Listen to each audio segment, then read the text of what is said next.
So this is a video that I was a little bit hesitant to make because I always feel these sort of videos sometimes can come across a little bit patronizing, maybe not the word, or I don't want to be the sort of person to sort of gloat at any sort of success about, hey, look at me, I'm a producer, I earn this much. But those who I feel like who know the channel know that everything I do is within the best interest to like help any aspiring producers or songwriters in the early stage of career start making money for the craft. So I thought, hey, I'll do this video, I'll be completely transparent about it and honest, because I'm sure a lot of you actually probably wonder, because I talk a lot about producing, how to make money, you're probably wondering how much I earn a month. So I wanted to do this video to tell you about how it is I'm able to earn $2,500 a month. Now the reason why I'm saying in dollars, even though I'm from the UK, is because a lot of my income actually is from the United States, so I work mostly in dollars. But I'm going to quickly go through the different services of how much I earn on different like platforms, and then I'm going to give you a few tips on how you can start making more money, as well as what I've done and the mistakes I've made, and sort of a little bit about the journey that I've been on to get to this stage where I'm earning $2,500 a month. So let's get into the video. So first of all, the first thing I want to talk about is freelance sites. Now you'd be surprised that this is my main income, and by freelance sites I mean Fiverr, Air Gigs, People Per Hour, Sound Better. These are the sort of platforms that you can advertise your services, get an account, and it's all algorithmic based, basically how you get work. A lot of the time people can search for a service, so say you put up songwriting services onto Fiverr, people can search you, or Air Gigs, and then you can get work through that. So it saves the job of networking, and I think it's a very good way for anyone who's wanting to get into music and doesn't have any sort of like the client base built up. This is the perfect way to start. This is how I started, and it's just been one of them things which has worked for me. So this is the first one, Fiverr. Been on here for wow, like a couple years now, and it was a slow burner. I wasn't earning much when I in the early days I've been on Fiverr at the start of 2020. This is something I really started pushing in the way of second lockdown in the UK in the summer of 2020, and again I was getting like the odd review every month, and then slowly over time it picked up, which again is like the key thing, that if you persist with something. And at the stage of this freelance site, I say with Fiverr I'm earning about $1,500 to $2,000 a month. It tends to vary between that variable. Fiverr do take a massive chunk of how much you earn there though, and that's the one killer about these freelance sites, is how much they take. I haven't always been happy about it, but I've always been grateful that Fiverr have given me the opportunity to earn this much money for doing something I love, so I just put up with it the best way I can. And the second site, Air Gigs, don't earn so much again, but this is one that I've only started using recently. I did a video in this showing you what happens when you pay money to get your services featured, and I've been making a profit on them. I've had a couple of orders now through Air Gigs, and in the past month I have made just over £300 using Air Gigs, which roughly equates to maybe $320, and I think it's down to $300 once Air Gigs have taken their slice off. But again, that's after like in the past month, $300. So even though this is a new one, I can see in the long term, if this stays consistent and if I persist with it, there's going to be a similar trajectory to Fiverr, where if you persist at something and it works, eventually over time, you're going to start earning more money. So this one is another long-term goal of mine, to earn more money, but it's working, so that's another $300 to get from that, which again, that normally brings the total up to guaranteed around $2,000 a month in the freelance site. So there's also People Per Hour as well, and Sound Better. But I'm going to be honest with you guys, I've been on Sound Better for a long time, and between you and me, I've even got a few friends to put in a couple of reviews of me saying I'm the best producer ever, even though it's probably a complete lie. But just to try and drive the traffic, you know, to the fake it before you make it. And I still, like, I've had a couple of messages but never had any orders through, because SoundBetter's a really weird site because you've got to send a proposal before. But anyway, I'm not going to talk about it anymore, so I'm going to move on to the next stream of revenue I've got, and that is YouTube, where you're watching this video from right now. This is my Joe Gauchi Music YouTube channel. This is my only monetized YouTube channel. I do have 3 other YouTube channels. One of them is my artist one, which technically could be monetized if I got 4,000 watch time, because I've got 2,000 subscribers, but I've taken a break from doing artist stuff, so that isn't getting any money in at the moment. And I've also got my lo-fi music, which again is not monetized yet, and also my JG Beats YouTube type beat channel, which those of you who watch my videos because you make type beats will know how frustrating and slow it is to grow a type beat channel nowadays. It's just YouTube just decided to flip a coin one day, and that's where we're at. But this channel, again, like, I'm raking in about a grand total for 2,530 subscribers. My best month on YouTube has been £120, and I'd say my average at the moment is I'm averaging about £50 a month. and that is getting about 20,000 to 40,000 views a month. And again, like, this is a channel which is in its infancy still. I've only had this channel a year, and I'm always trying to optimize, try and do better content for you guys, try and put out the best content, which works to try and grow the channel, because, you know, if you have more eyes, you're going to be earning more money. And if you're a producer and you have knowledge, then why not start a YouTube channel and try and get it monetized? When I started this YouTube channel, I had the goal that in 1 year I wanted this channel to be monetized, and I did it in 3 months, which was beyond any sort of like expectation at the time. So I was absolutely thrilled.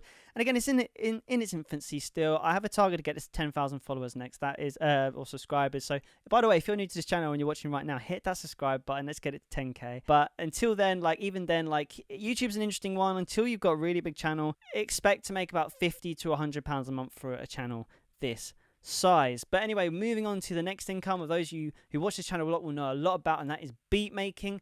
Now, these are some beats I've uploaded recently, and you've seen this a lot if you watch any of my videos, my Type Beat channel. To date, I've got 217 followers. I started this Type Beat channel in February this year. I have uploaded 120 beats, roughly. Sorry, that's a lie, 116 beats since the mid-February. And from that, I think I've earned over $1,000 now in beats. I think at the moment things are starting to pick up, and I'm averaging about $300 a month. My best month been $682, I think, so far. I believe this month is on track to be a good month. I've already earned, I think it's $180 at the time of recording this video. We're in early August, so this is going to be a better month. So I'm earning about $300 a month on Type Beats, which is more than I could have expected, because again, the thing you got to understand about all these sorts of streams of revenue is they take time to build up, and I wasn't expecting anything at first. And pop beats is a really hard one to market, because again, like, this is more for the trap, hip hop, Afro beats.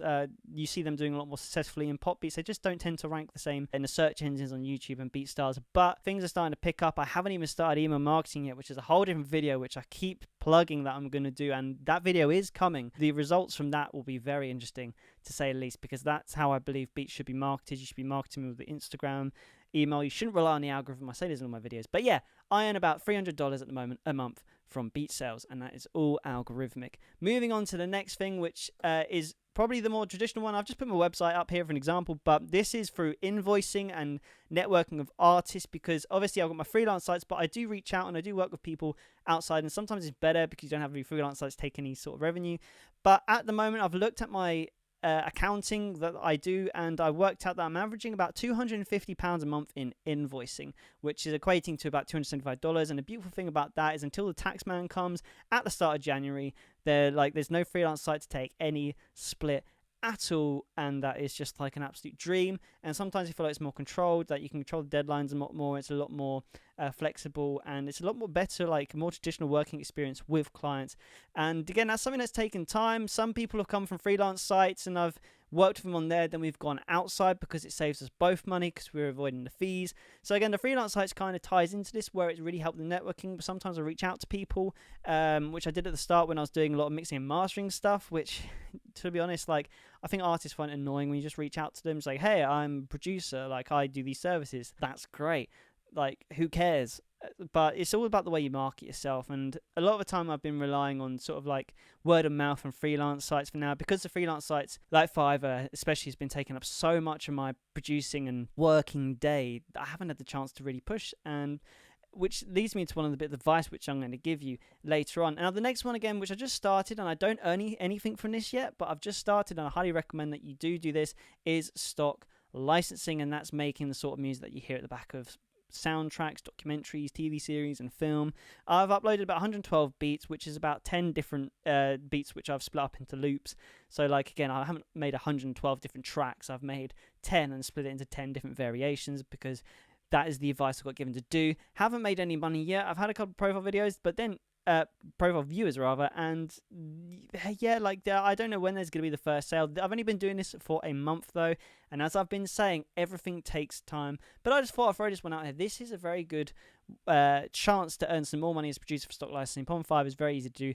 There is also this Audio Jungle, I believe it's called, but you have to be put on a waiting list for that.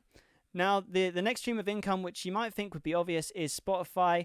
And more importantly at the moment, because I said I was taking a break from doing artist stuff, is I'm really pushing my lo-fi project at the moment, Jofi, and I'm investing a lot of money into it. So technically, at the moment, I'm making a loss on Spotify. But in the past, when I was doing my artist stuff, and I still get artist stuff in, I'm making about 20 quid a month from streaming, and that can be anything from, I wouldn't even say 20 quid a month, probably 10 quid a month, which is just a backtrack from songs I've uploaded in the past. And to do that, I'm honestly getting like anything from 2,000 to 10,000 streams to get that sort of revenue back. But if I'm being honest, my one bit of advice is don't try and focus on streaming as your main source of income, because you're going to fail from the start. This Jofi project, I'm investing a lot of money. I'm going to be very transparent with you. I plan to invest £1,000 by the end of the year into this Jofi project, doing stuff like, for example, as you can see here, I'm growing a couple of playlists, and it does work. This playlist I've only been growing for a couple of weeks, and so far I think the campaign has spent about, I think just about over £20 now, and we've got 78 followers and 366 streams, which I think is a good return. Playlists are an interesting thing to grow, and especially Facebook ads is a whole different video. But again, like, I'm just trying to set myself up a lo-fi business. I've got an album coming out the 2nd of September, which by the way will be available to pre-order soon, so check out Jofi Music on YouTube and maybe subscribe to that as well if you like lo-fi music.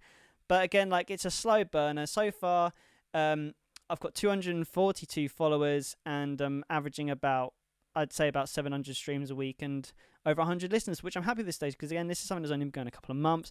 Just uploaded some covers so far, but we've got the real lo-fi stuff coming soon. So I'll let you know how that progresses and trying to long-term earn money from streaming. But again, that is the last source of income that is in the list. So biggest bit of advice that I want to give to end this video right now, if any of this didn't help before, hopefully this point will help you. And that is, I can tell you now, you will not end up doing what you plan to do. I didn't plan my main income to be on freelance sites. I thought that I was going to do more sort of like collaborations. Maybe I was going to like, even thought at the time I was going to just sell instrumentals, because I thought I didn't really want to interact with artists so much, because I was a little bit of an introvert at the time. Like, I didn't really want to talk to people. I just wanted to make the music and send it off to someone to get the money. And I thought that's how it would go. And I thought I'd do collaborations. I thought I'd do remixes for people. And again, I ended up on Fiverr. And there was a time when I tried to change that, and I neglected Fiverr, and then I had a month on Fiverr. Well, it was only like 3 weeks, but it really scared me because I didn't get any orders, because Fiverr pushed me to the back of the chain. So again, like, the point in this is, the biggest advice is, if you find something that works, stick to it. I've never raised my prices, because I felt like at this price that I set for certain services, I get continued orders. So why should I up the price if I'm getting the orders in? Because people are ordering because it's that price, and I'm happy with it, and they're making a stable income from it. And the last bit of advice I give you, well, like which I said before, is try not to overdo it, but at the same time, just get yourself on these platforms. Maybe like focus on 2 or 3 things. For me, the biggest 3 things I focus on at the moment is the freelance sites, the YouTube channel which you're watching from, and beat selling.